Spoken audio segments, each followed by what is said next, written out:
Bonjour, nous allons voir sur cette vidéo un extrait d'un film qui s'appelle Tchernobyl et qui est de 6 parties d'1 heure qui explique l'accident qui s'est produit à Tchernobyl.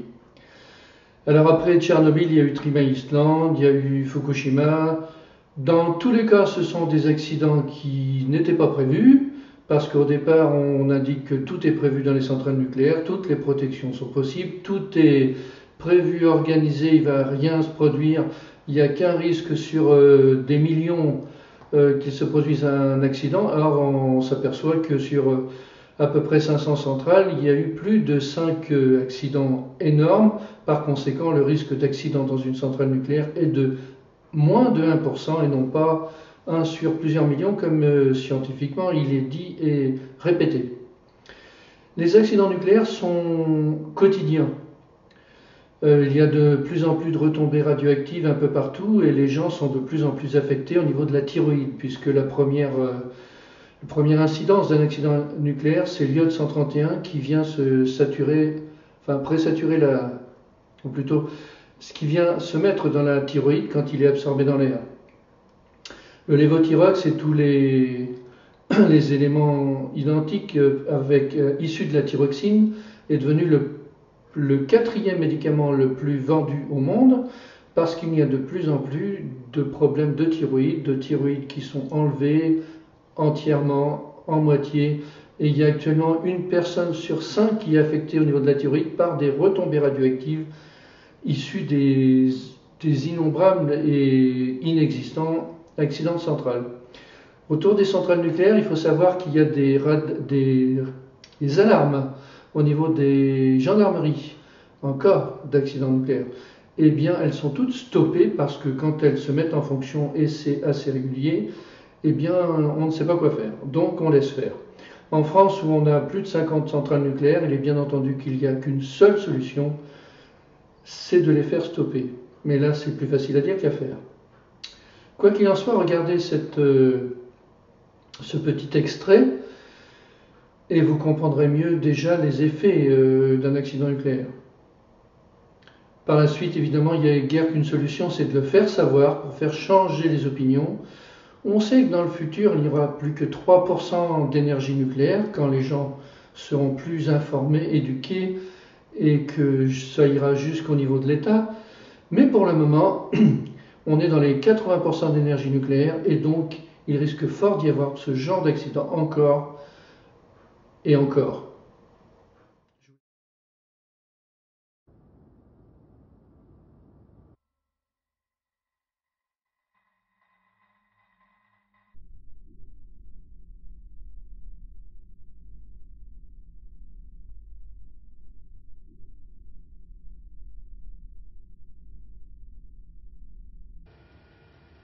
Il n'y avait vraiment rien de normal à Tchernobyl.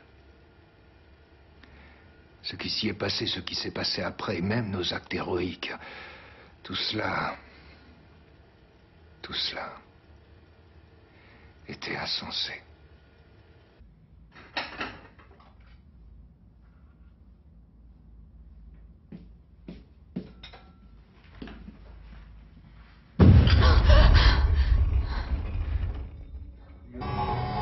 Camarade Yakov, qu'est-ce qui s'est passé? Je l'ignore. Le cœur a explosé.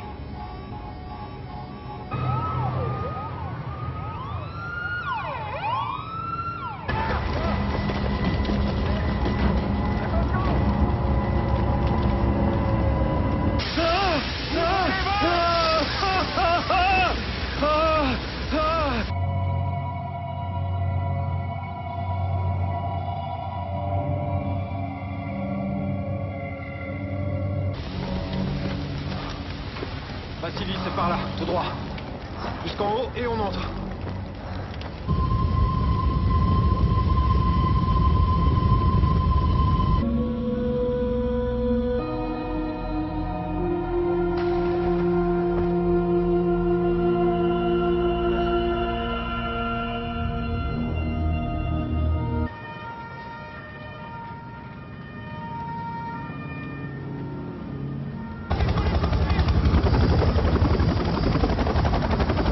Nous approchons de la centrale.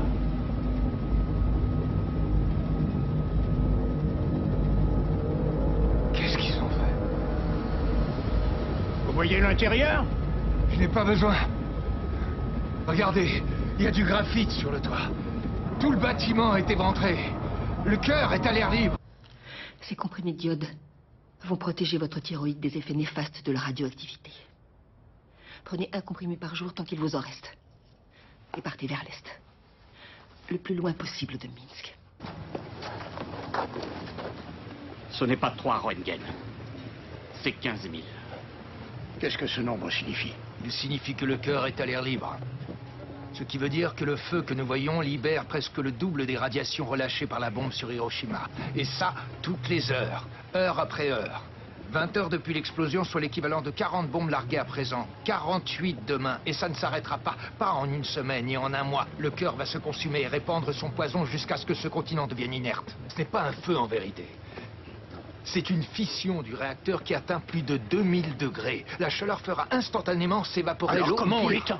Vous avez affaire à quelque chose qui n'est jamais arrivé sur cette planète avant aujourd'hui. Du bord. Du bord et du sable. Ça peut entraîner des complications, mais je ne vois pas d'autre moyen. Bien entendu, il va falloir des milliers de rotations parce que vous ne pouvez pas voler avec les hélicoptères au-dessus du cœur, donc beaucoup vont rater la cible. Nous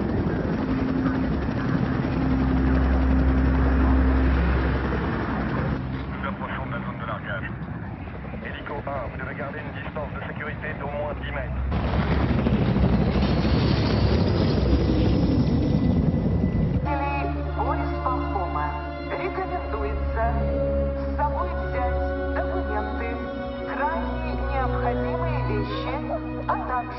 От Совета министров СССР. На Чернобыльской атомной электростанции произошла авария. Поврежден один из атомных реакторов. Принимаются меры по ликвидации последствий аварии. Пострадавшим оказывается помощь. Создана правительственная комиссия. Quand la lave atteindra ses réservoirs, elle va instantanément surchauffer et vaporiser approximativement 7000 mètres cubes d'eau, causant une très importante explosion thermique. Vous pouvez préciser? D'après nos estimations, entre 2 et 4 mégatonnes. Tout, dans un rayon de 30 km, sera complètement détruit, y compris les 3 autres réacteurs nucléaires de Tchernobyl. L'intégralité des matériaux radioactifs de tous les réacteurs sera éjectée avec une grande puissance et dispersée par une immense onde de choc qui s'étendra sur un rayon d'environ 200 km, ce qui sera vraisemblablement fatal à toute la population de Kiev ainsi qu'à une partie de celle de Minsk.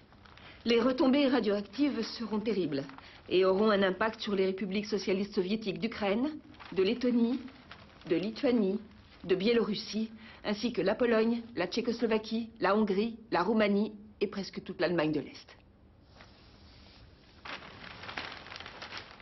Mais nous avons peut-être une solution. Nous pouvons pomper l'eau des réservoirs. Malheureusement, la vanne d'isolement est fermée et on ne peut l'ouvrir que manuellement à l'intérieur du système de conduit. Nous devons trouver 3 employés de la centrale qui connaissent suffisamment les installations pour entrer au sous-sol, se frayer un chemin à travers toutes ces canalisations afin d'atteindre la vanne d'isolement qui est ici.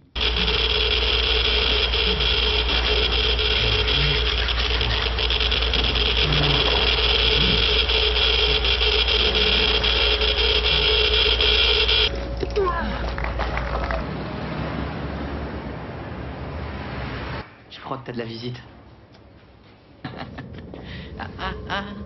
Doudou, c'est ça. Je vais bien. C'est vraiment comme ça que ça fonctionne? Des décisions arbitraires dont dépendent je ne sais combien de vies sont prises par des apparatchiks complètement profanes, par des professionnels de la politique? Sortez, calmez-vous. S'il vous plaît, vous n'avez rien à faire ici. Sortez immédiatement. La situation à l'intérieur du cœur se détériore plus vite que ce que nous avions anticipé. La dalle de béton tiendra 6 à 8 semaines, mais au-delà, le professeur Legasov estime qu'il y a une chance sur 2 pour que le combustible fissure la dalle et s'infiltre dans la nappe phréatique. Qu'est-ce que vous... Mais elle va où, l'eau de la nappe phréatique? Dans la rivière Pripyat, qui va se jeter dans le Dniepr, qui approvisionne en eau potable une bonne 50aine de millions de personnes, sans parler des cultures et du bétail qui deviendraient impropres à la consommation. Nous recommandons l'installation d'un échangeur de chaleur sous la dalle de béton pour empêcher la fusion. Pour y parvenir, on me dit qu'il faudrait utiliser la totalité des réserves d'azote liquide de l'Union soviétique. Ah. C'est d'accord. Que va-t-il arriver à nos hommes? Étant donné la dose d'exposition qu'ils ont subie, les rayonnements ionisants ont provoqué des dégâts cellulaires irréversibles. La peau va s'ulcérer, rougir, puis noircir. S'en suivra une période de latence des symptômes, avec une diminution des effets. Les patients voient s'améliorer leur état. Ils se sentent même bien, c'est illusoire. Ensuite, les dégâts cellulaires commencent à se manifester. Dysfonctionnement de la moelle épinière, défaillance du système immunitaire. Les organes et les tissus mous entrent en décomposition. Les artères et les vaisseaux sanguins deviennent poreux, au point qu'on n'arrive plus à administrer de morphine pour soulager la douleur, qui est insoutenable.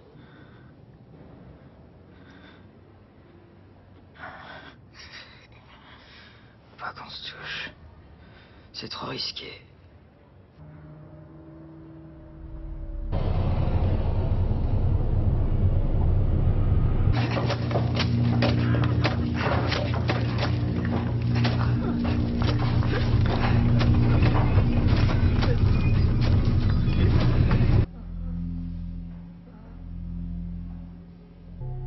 Je crois que j'ai fait un rêve. J'ai oublié.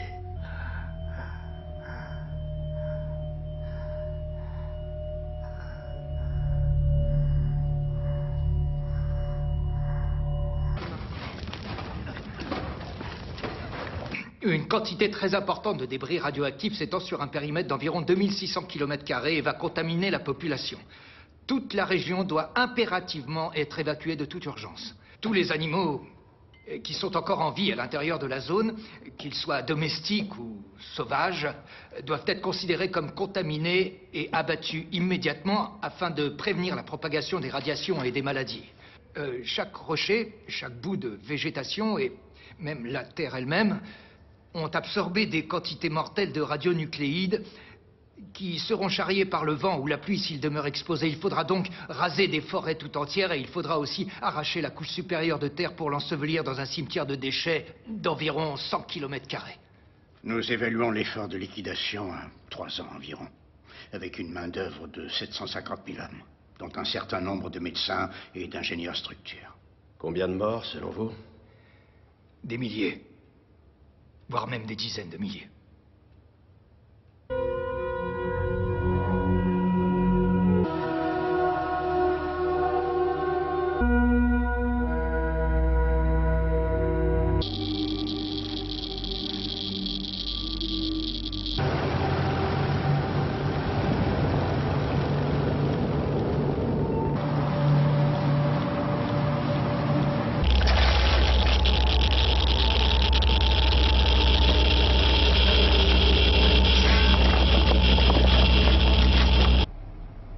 À 1h23 et 40 secondes, Akimov enclenche la Z5.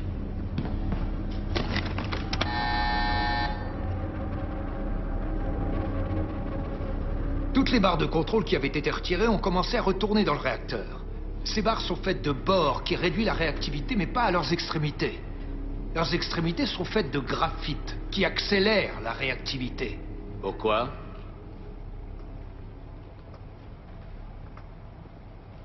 Pourquoi? Pour la même raison que nos réacteurs n'ont pas d'enceinte de confinement autour de leur cube, comme ça se fait à l'Ouest. Pour la même raison que nous n'utilisons pas un combustible correctement enrichi dans nos centrales. Pour la même raison que nous sommes la seule nation au monde qui fabrique des réacteurs refroidis à l'eau et modérés au graphite, avec un coefficient de vide positif. C'est moins cher, c'est moins cher, c'est moins cher. Et là, nous arrivons enfin à 1h23 et 45 secondes, au moment de l'explosion.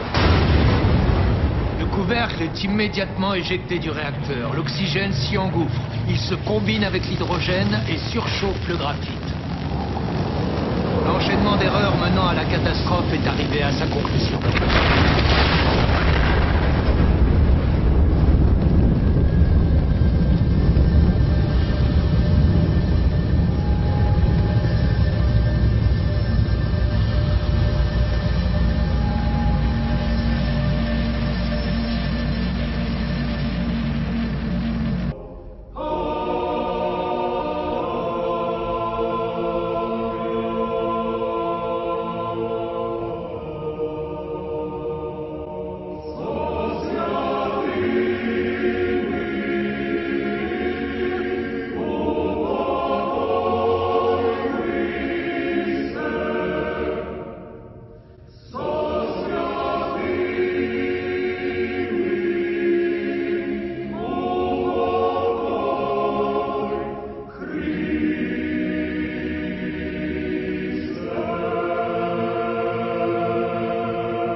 Donc un film à voir absolument, Tchernobyl en entier.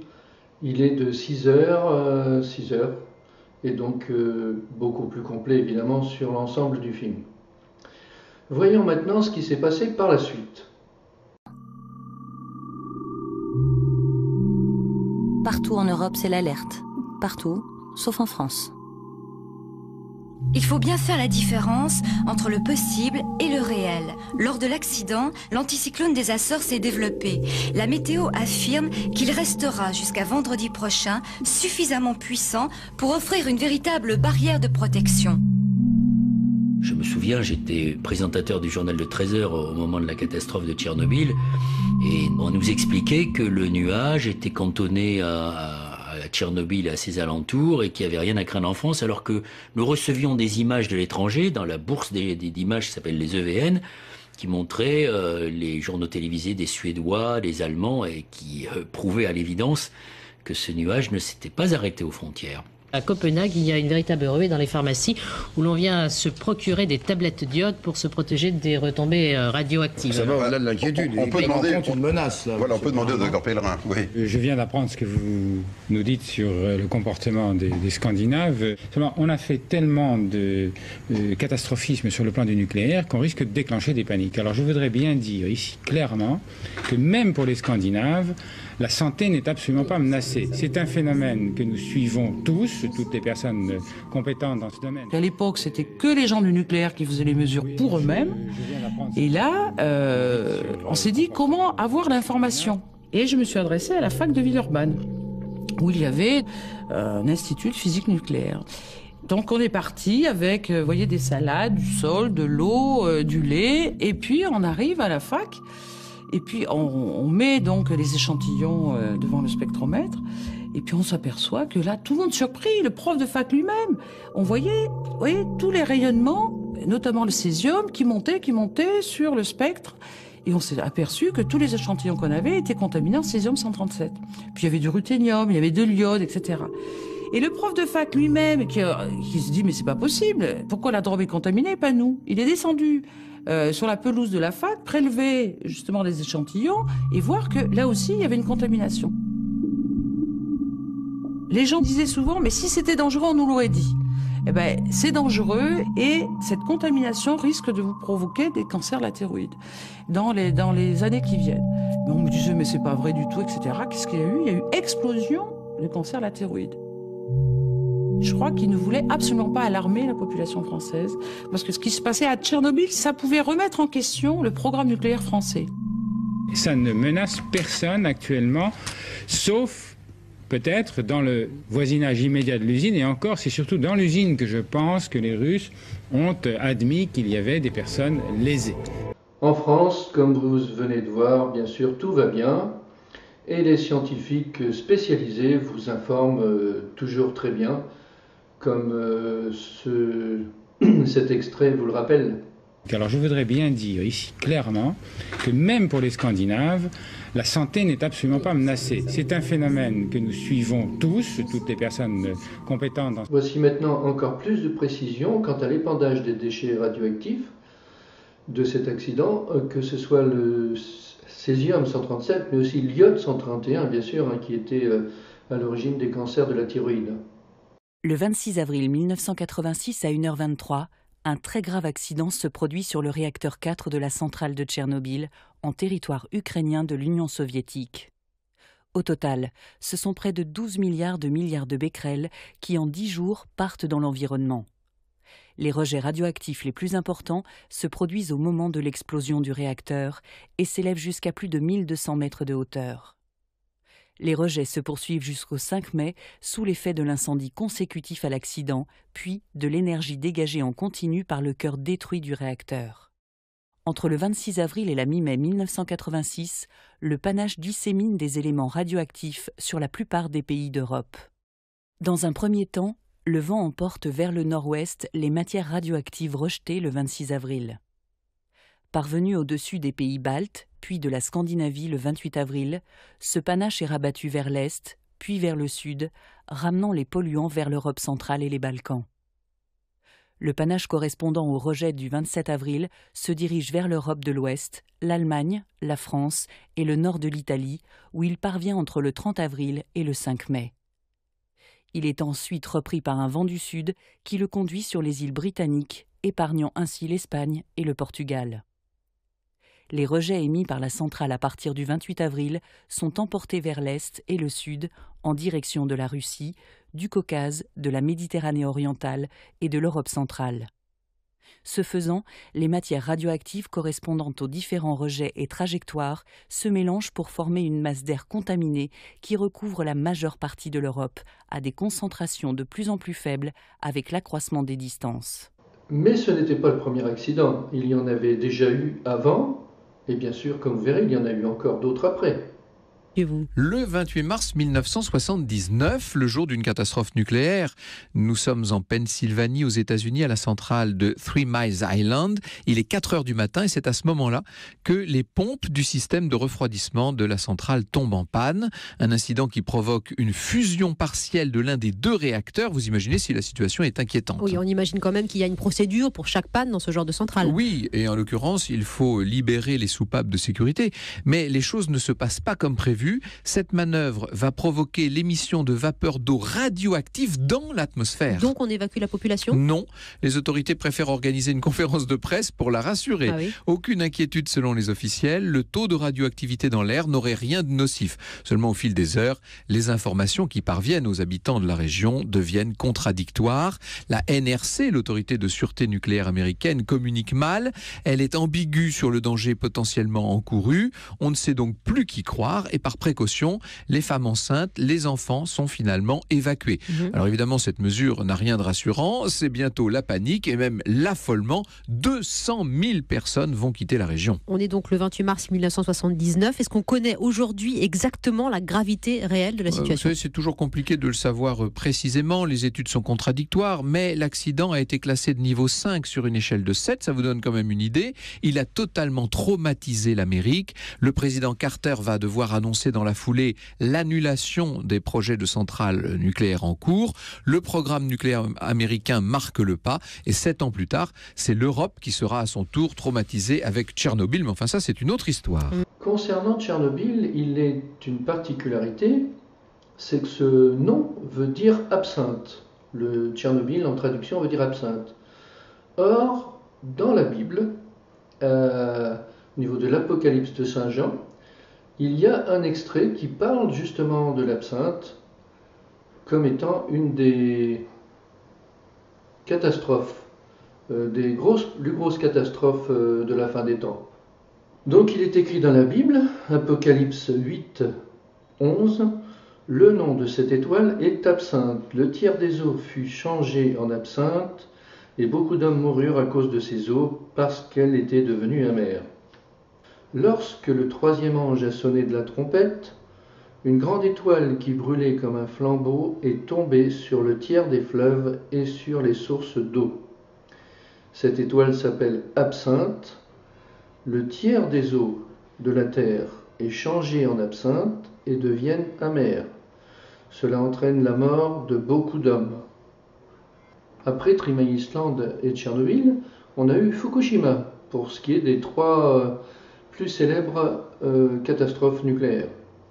En voici un extrait.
Mais encore, Three Mile Island, Fukushima, Tchernobyl ne sont que des avant-premières puisque les centrales existent toujours. Elles sont toujours supposées être perfectionnées et comme dans tous les cas, vous avez vu les autres accidents aussi, c'était imprévu. Donc il faut s'attendre à ce que cela revienne. La solution n'est pas de faire des manifestations, la solution n'est pas de se plaindre toujours de ce qui n'est pas bien. La solution est de changer les choses. Pour changer les choses, il faut informer, faire savoir à ceux qui peuvent décider, aux députés, aux sénateurs, aux ministres, etc. Il faut que ce soit les opinions qui changent par l'intelligence, par la formation, par l'instruction, et non par la violence, car c'est toujours plus facile de dire aux autres ce qu'ils doivent faire quand soi-même on n'est pas capable de le faire. Les manifestations ne servent à rien. On peut changer les choses en faisant soi-même le changement, et non pas en demandant aux autres de le faire. Voilà, je vous remercie.